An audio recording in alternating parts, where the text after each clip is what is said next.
Welcome back to Shire Travels, or Croeso back to Shire Travels. Sorry, I'm going to be butchering the Welsh language in this one. We are heading to one of my favourite countries, and that is Wales in the UK. Whilst Wales is quite a small country, it is one which is steeped in natural beauty and history. We visited Wales multiple times, actually grew up not far from the border, so it wasn't a far trip every time we went back to the UK. Wales is one of those really unique places in that it appeals to people all year round. Particularly if you're into your outdoor activities, walking, hiking, pony trekking, all those sorts of things, there are plenty of places you can do it in Wales.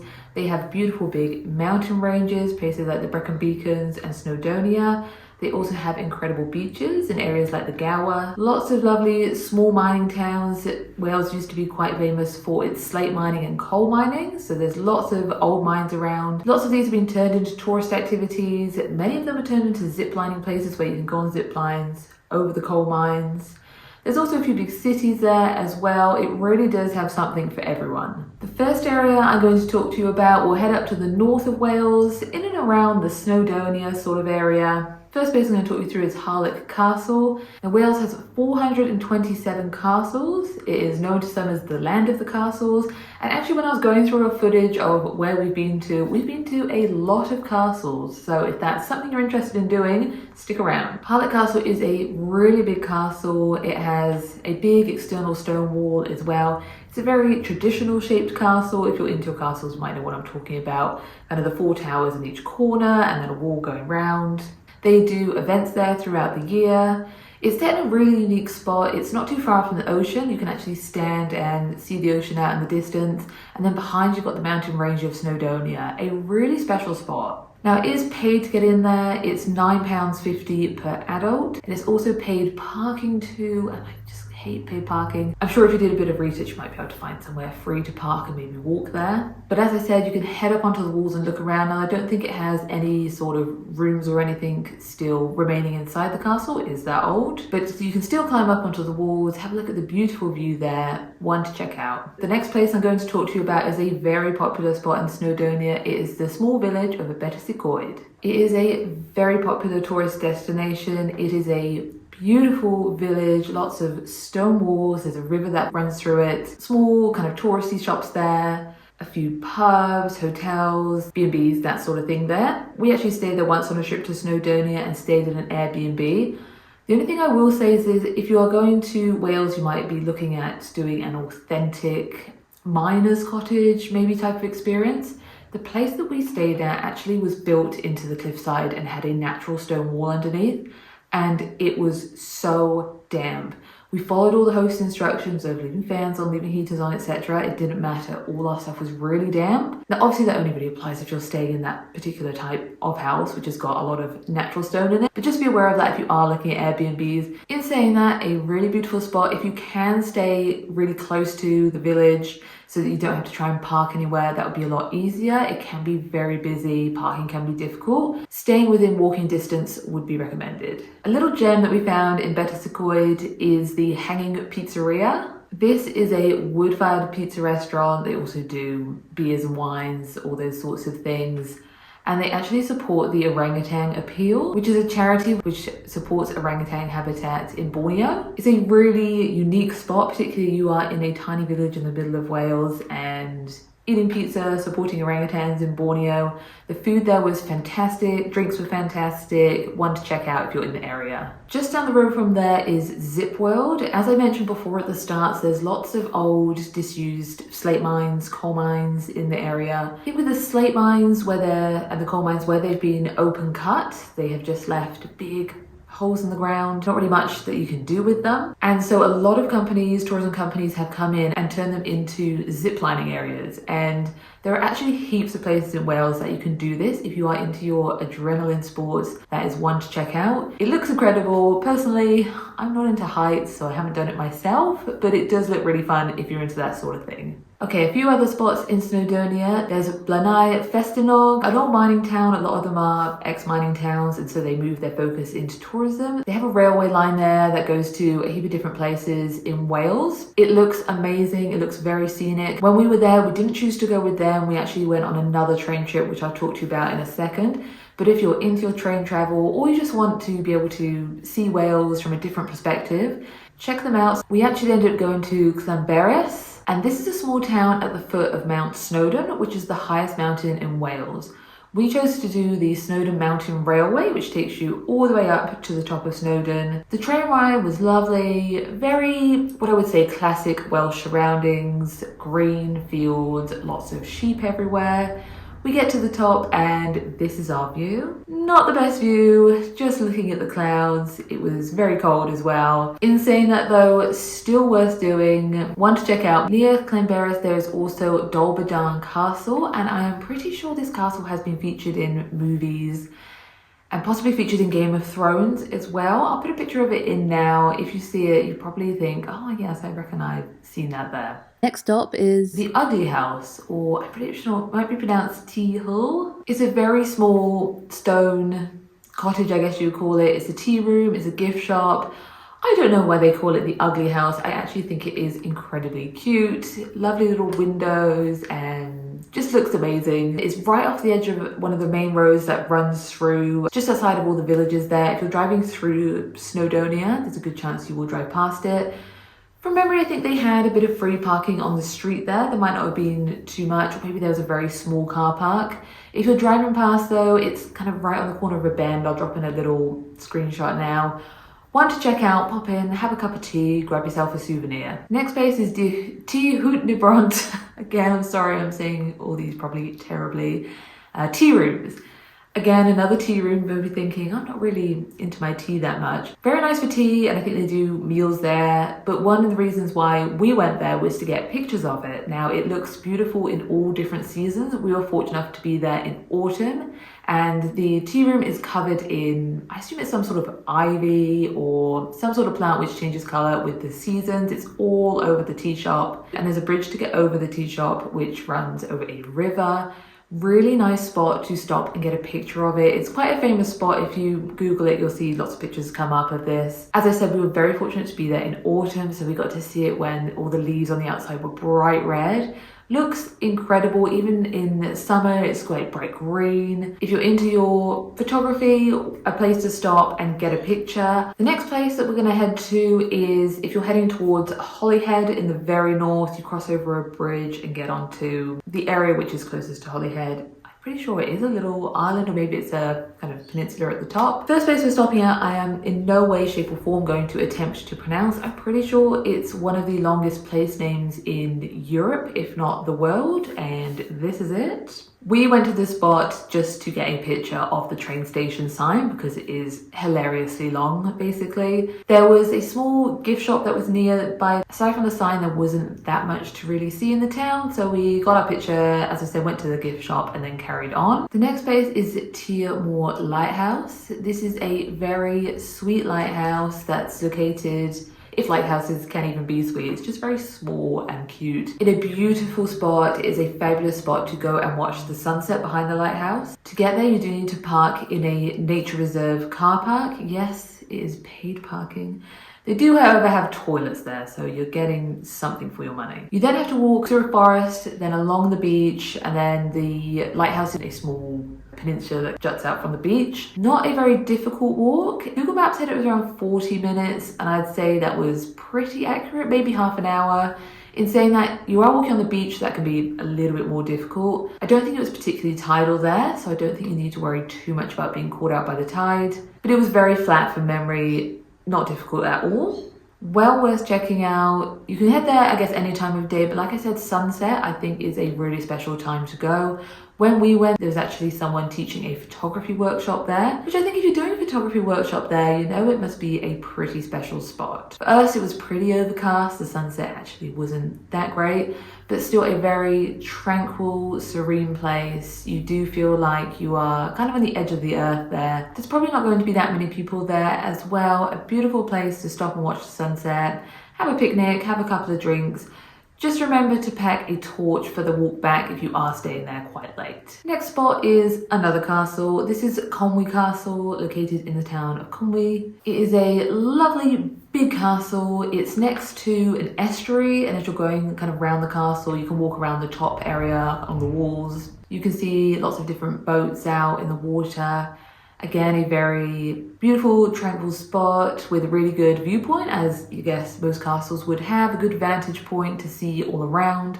There's also a train line that runs next to it. It's just kind of a standard commercial train line, which if that was your daily commute every day, would be quite nice going past the castle. It is paid entry, again with a lot of the castles in Wales that are managed by, I guess, a National Trust type place. It's about £9.50 for an adult to get in. I believe you could park behind there and it was paid parking. I think we actually decided that we didn't want to keep paying for parking and we parked maybe a 5-minute walk away. Similar to some other castles, this one was very old. It really is just the outer walls that are remaining. I don't remember there being too much inside that you could see. They did have a good visitor centre there. You walk over the drawbridge and they had a gift shop, visitor centre, cafe, that sort of thing there if you want to get a few souvenirs. A couple of other things you can do in that sort of area, and I guess anywhere in Wales, are things like pony trekking, which is very popular, or trail riding as we call it in Australia. There are plenty of places you can do it, Snowdonia, Brecon Beacons. You are quite sport for choice.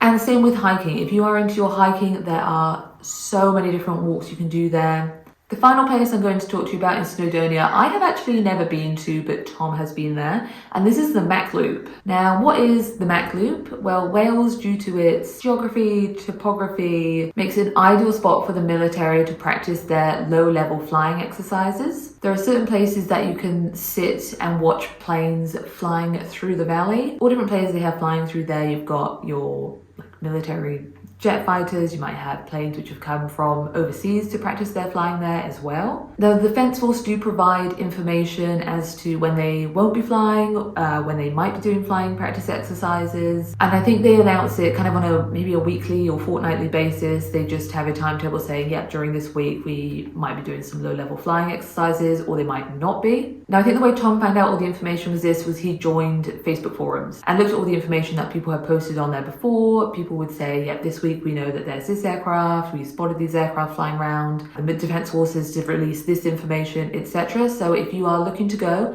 definitely look for Facebook forums. There will be people in there who will be really willing to help you know exactly where it is you need to go, where to park, all those sorts of things. Now, I believe the hill or mountaintop where you have to sit is private property, and they do actually let people park down the bottom of there and come through. Just remember, it is private property. Make sure you're not leaving litter behind and that you are treating it with respect so that they continue to allow people to go on their property in order to see the planes. I'm pretty sure Tom had said that there was limited parking there, but again, hopping on the Facebook groups, that's where you'll find the most up-to-date information on exactly what you need to do. Now, Tom got very lucky when he went there. He saw a whole heap of different planes coming through. The day he went, red arrows actually flew through. Types of aeroplane that you can see really close up, flying just 100 meters from you through these valleys really low down, is incredibly impressive. Even if you aren't into planes, it could be one to check out. But like I said before, where you get to see them is just up on a hill. You are completely exposed to the elements. There's no toilets, there's nowhere to buy food, etc. You do need to be fully prepared. It is also a very steep hill climbing up. Even in summer, it can be very cold. As I said, it's exposed, it'd be very windy. So just bear all of that in mind. In saying that, one to look into if you're into your planes, if you're into your photography, it is a really, really unique spot to be able to see low-flying aircraft.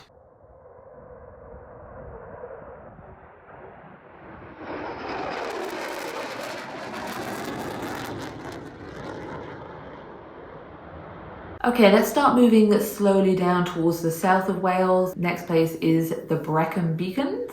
We went to the Brecon Beacons a couple of years ago. We went with our little one who was about 1.5. We went there to tackle the Waterfalls circuit. We stayed at a place called, I'll put it on the screen, I can't pronounce it. We stayed at this place and they have a restaurant. It's also a B&B. We loved it. The rooms there were really modern. There was room enough to have our travel cot there.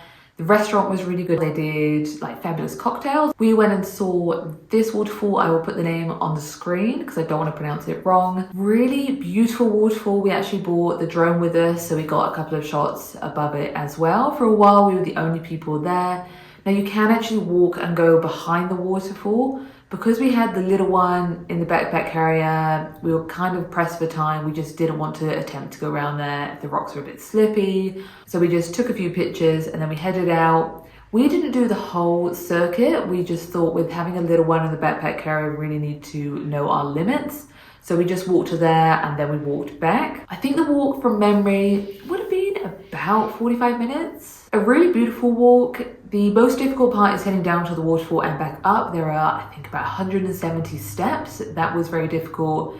I mean, it was difficult for me. My husband had the toddler on his back, so that was more difficult for him. In saying that, the rest of the walk, really easy, really flat, well-maintained paths. There's a few bridges that you cross over, little rivers and creeks, very beautiful. Almost a little bit of a Lord of the Rings vibe. I always feel every time I go to Wales, if Lord of the Rings hadn't been filmed in New Zealand, I reckon it would have been filmed in Wales. Very beautiful forest, very hobbity. The spot where we parked to do this walk, I looked in other people's blog posts, Google Maps to try and work out the best spot. There are a couple of very small car parks dotted throughout the walk that you can get to. The one we parked at, it was free parking, but there were really limited spaces. The next place we went to was Harlech Falls.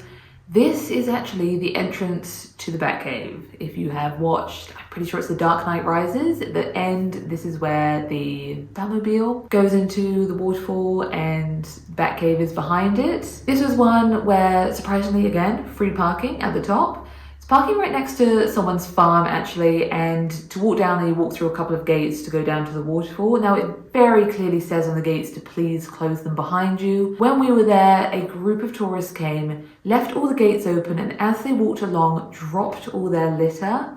And I just remember thinking, this is the reason why places change to paid parking or places get shut. It's not that difficult. Take your rubbish with you, and if the sign says close the gate, then please close it. If you aren't able to read or understand the sign, leave the gate as you found it. This was a not too difficult walk. I reckon the walk down to it must have been about 15 minutes, not too difficult. You can also walk behind this waterfall as well, and Tom took our little one and they walked behind there. It was a very beautiful spot. If you're into Batman or if you're just into nice waterfalls, this is one to add to the list. I'm now going to talk you through a few places to visit and castles which are around the border of Wales. So I grew up not too far from the border of Wales, and these ones are a pretty easy day trip. Now, all the castles that we've been to in this video, you'll notice they are kind of ruins. It's just the walls left. There are plenty of castles that you could go into.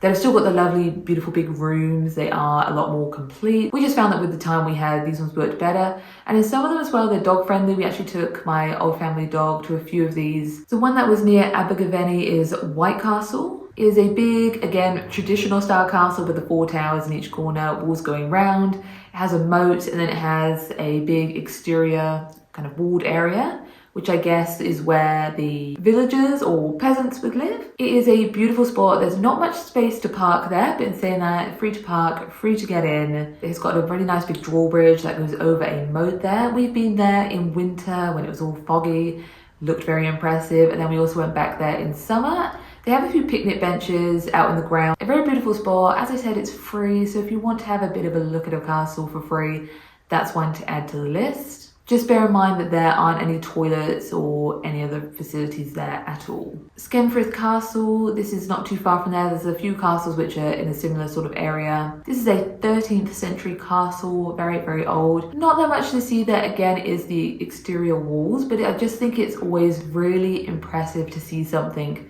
which is that old. Again, free parking, free entry, no facilities there, just a nice one to have a little bit of a walk around. The next one is Raglan Castle. This one is paid. Again, it was £9.50 to get in. I think they had free parking there, which was good.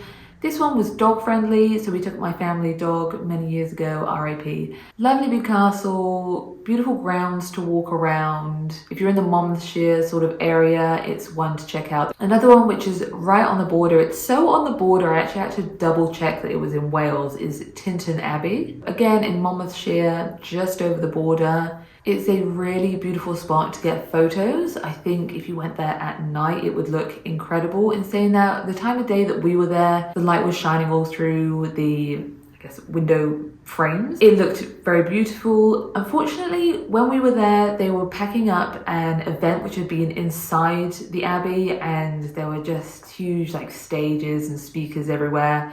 We managed to get a few pictures without seeing that there, but it kind of spoiled it. In saying that, I believe it was free or maybe a donation to get in there, and it was dog friendly. Parking might have been free or cheap. It's a lovely little town around there too. There's plenty of places to get lunch and tea shops, gift shops, that sort of thing. If you're into your walking, there's plenty of walks around there. A very beautiful, picturesque spot right on the river. Another place to go to, which I've never actually been to, and I'm almost embarrassed to say it because I don't live too far from there, is Hay-on-Wye. Now they have the very famous Hay-on-Wye festival there every year. It's a beautiful little town right on the River Wye. Again, if you're into your lovely quintessential Welsh villages, this is one to check out. Final area I'm going to talk you through is the Gower. Now this is an area of outstanding natural beauty, and I would have to agree. I'd have to agree even though we have only seen a very, very small section of it. It's somewhere which I want to go back to and maybe spend 5 nights or a week and really explore the area and all the different beaches there.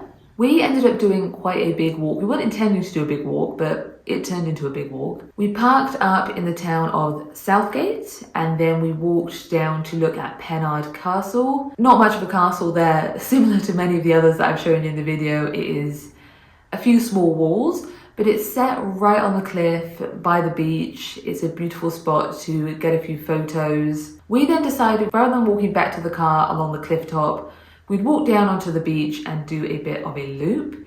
Turned into a much bigger walk than what we expected. We were fortunate in that we timed it right with the tide-ish. We managed to walk down. We did have to cross through the channels that were going on, estuary, river channels that were running kind of through there. We did have to get our feet wet for a little bit. We also had the little one in the backpack carrier, so we were hauling her along. Went down onto the beach, and there was this beautiful natural stone arch there. We got a few pictures there, and there was rock pools all around. Beautiful walk. We also completely lucked out with the weather. I feel like the Gower does seem to get quite good weather days. We used to go to Porthcawl quite a lot as children, and the weather there would always be pretty nice. If you are looking for a nice beach area to go, definitely the Gower Peninsula, all along that kind of South Wales coastline is absolutely stunning. We loved our walk there. The climb back up the, I guess, cliffside to get to the car park was a little bit difficult, but in saying that, if you have a moderate level of fitness, I'm sure you'd be able to manage it. The car parking there, 99% sure it was paid. There weren't toilets there. However, it's not too far from the actual town of Southgate, which is a proper town. Plenty of places to stay, get food, eat, etc. And that's all the places that we've been to in Wales. There are still so many places that we want to try and get to explore. Definitely want to try and explore the Gower more, the southwest and the west coast as well. We haven't seen much of that at all. And I really think Wales has something which will appeal to anyone. If you are looking for a quaint little village just to relax in and go to tea shops, you're well catered for. If you want adrenaline sports, you're well catered. If you want beautiful beaches, if you want mountains, no matter what you want, I'm sure you'll be able to find a spot in Wales that suits your needs. As I said, there are lots of lovely, beautiful little villages there. There are some quite big cities in Wales as well, the capital being Cardiff. Personally, I'm not a fan of cities. If you're going to look for a nice, picturesque city, they maybe wouldn't be my first choice. They're a little bit run down, but every country has areas like that. It's not unique to Wales, and yes, maybe their cities aren't the most appealing places, but all their villages and everything in between is. That is a wrap on our Wales video. In the next few weeks, I'm going to be talking you through trips we've done to the UK, Santorini, the Loire Valley in France, also lots of places in Australia too. I'm also going to be talking you through the caravan that we bought and a lot of the trips that we're going to be doing around Australia in the car and caravan. If you want to follow along with the adventure, make sure you subscribe to our channel. It really helps us out, and I will see you in the next one.